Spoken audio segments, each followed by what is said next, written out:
बार की बात है। सुषमा अपने पूरे परिवार के साथ खुशी खुशी मोहन नगर में रहती थी। उसकी 2 बहुएं थी, पल्लवी और शिवानी। एक दिन दोनों बहुएं रसोई में काम कर रही होती है कि तभी उनकी सास सुषमा उन्हें बुलाती है। अरे बहू, जरा इधर तो आना।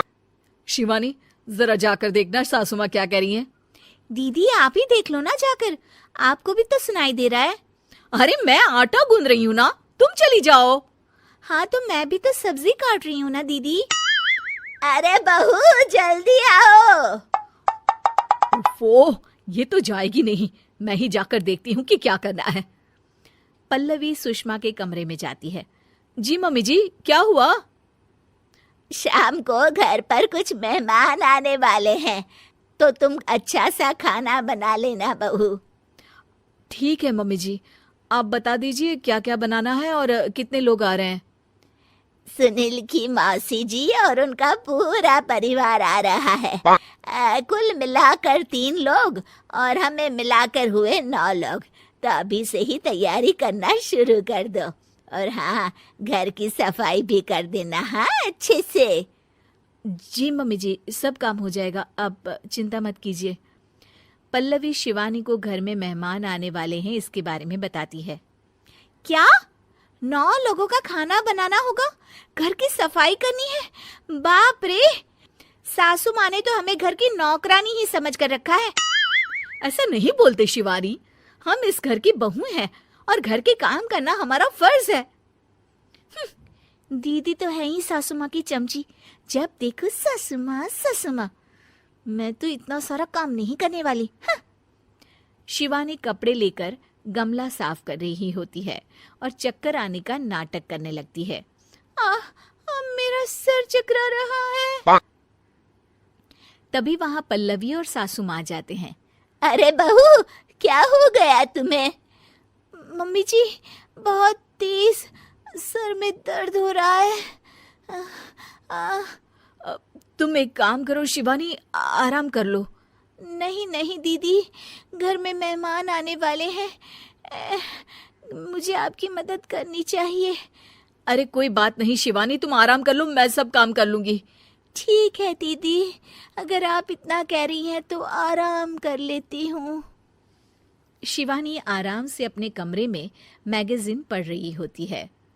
इसे कहते हैं आराम की जिंदगी। इतना सारा काम। चलो, सारा काम खत्म हो गया, शिवानी को देख आती हूँ। शिवानी अपने कमरे में ईयरफोन में गाने सुनते सुनते सो जाती है और उसके साइड में मैगजीन भी रखी होती है। पल्लवी वहां आ जाती है और वो सब देखती है।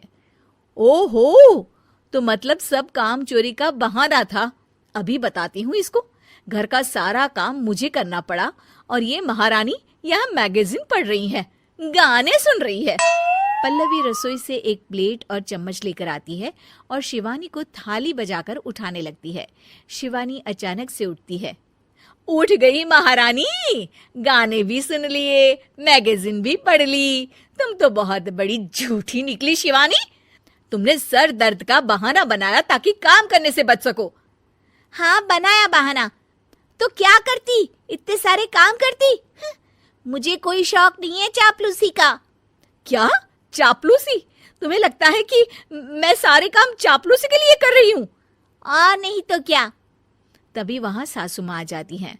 अरे बहू, वो लोग बस आने ही वाले हैं, तुम तैयारियां कर लो। जी सासू माँ, तुझे तो मैं बाद में देखती हूँ।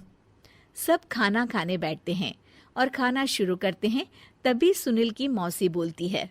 वाह भाई वाह, खाना तो बहुत ही अच्छा बना है सुषमा जी, एक एक चीज में क्या स्वाद है। ये सुनकर शिवानी मुंह बना लेती है। उसे अपनी जेठानी की इतनी तारीफ रास नहीं आती। आपकी बहुएं तो बहुत ही अच्छा खाना बनाती हैं। हाँ, बनाती तो दोनों ही अच्छा है, पर आज ना ये सारा खाना बड़ी बहू ने बनाया है। छोटी बहू की तबीयत ठीक नहीं थी, सो इसलिए। मानना पड़ेगा सुषमा जी, आपकी बड़ी बहू तो बहुत ही गुणवान है। पल्लवी की तारीफ सुनकर शिवानी को जलन होती है। पल्लवी ये सुनकर खुश हो जाती है और शिवानी की तरफ देखकर उसे चिढ़ाती है। कुछ देर बाद मेहमानों के जाने का वक्त हो जाता है। मौसी जी सबके लिए उपहार लाई होती है। वो सबको शगुन के पैसे देती हैं और अंत में पल्लवी के पास आती है। तुम्हारे लिए शगुन का लिफाफा तो है ही, पर बहू तुम्हें एक और उपहार भी मिलेगा इतना अच्छा खाना बनाने के लिए। मौसी अपने सोने के कंगन निकालकर पल्लवी को पहना देती है। ये लो, ये मेरे मनपसंद कंगन है, अब से ये तुम्हारे हुए। धन्यवाद मौसी जी।